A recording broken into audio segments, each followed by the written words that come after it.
রাজ্য জুড়ে ব্যাহত বিদ্যুৎ পরিষেবা, প্রভাব পড়েছে পেট্রোল পাম্পগুলিতেও। সিএনজি গ্যাস না পাওয়ার কারণে পথ অবরোধে নামলেন গাড়ি চালকরা। ঘূর্ণিঝড় মিথিলির প্রভাবে শুক্রবার রাজ্য জুড়ে ব্যাহত হয়েছে বিদ্যুৎ পরিষেবা। চরম ভোগান্তির শিকার হয়েছেন রাজ্যবাসী। বিদ্যুৎ পরিষেবা ব্যাহত হওয়ার কারণে পেট্রোল পাম্পগুলির রোজকার কাজে বাধা পড়েছে। শনিবার দুপুরে মেলাঘর পেট্রোল পাম্প সংলগ্ন বিশ্রামগঞ্জ সোনামুড়া সড়ক অবরোধ করেন স্থানীয় সিএনজি গ্যাস গাড়ি চালকরা। তাদের অভিযোগ, বৃহস্পতিবার সন্ধ্যা থেকেই কারেন্ট না থাকার কারণে পেট্রোল পাম্প থেকে সিএনজি গ্যাস সংগ্রহ করতে পারছেন না তারা। গাড়ি চালকদের পথ অবরোধের ফলে গাড়ি চলাচল ব্যাহত হয় এলাকায়। খবর পেয়ে ঘটনাস্থলে পৌঁছায় স্থানীয় পুলিশ, টিএসআর এবং আরপিএফ বাহিনী। খবর দেওয়া হয় বিদ্যুৎ দপ্তরের কর্মীদের। পুলিশের পক্ষ থেকে দ্রুত সমস্যার সমাধানের আশ্বাস পেয়ে অবরোধ তুলে নেন গাড়ি চালকরা। তবে শনিবার ঘূর্ণিঝড়ের প্রকোপ কেটে আবহাওয়া স্বাভাবিক হলেও বিদ্যুৎ পরিষেবা স্বাভাবিক হয়নি রাজ্যে।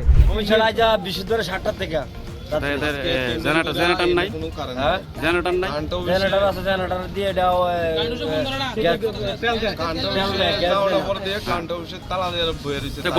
গতকালকে আবহাওয়া খারাপ ছিল, মানলাম কালকে এটা নষ্ট হলো, কিন্তু আজকে গতবার আগের দিন যেহেতু 3 দিন, ওই সময় কি হলো? সমস্যা কোন জায়গায়? তার কাছে গেছি, মানে কারেন্ট অফিসের কাছে, তারা তালা দিয়ে বইছে ভিতরে, তারা কোনো ইয়ে নাই, কাজের লোক নাই, এরপর না হয়ে আমরা এই ব্যবসাটা করতে মানে বাধ্য হচ্ছি। আচ্ছা, আপনাদের অবরোধ কতক্ষণ পর্যন্ত থাকবে?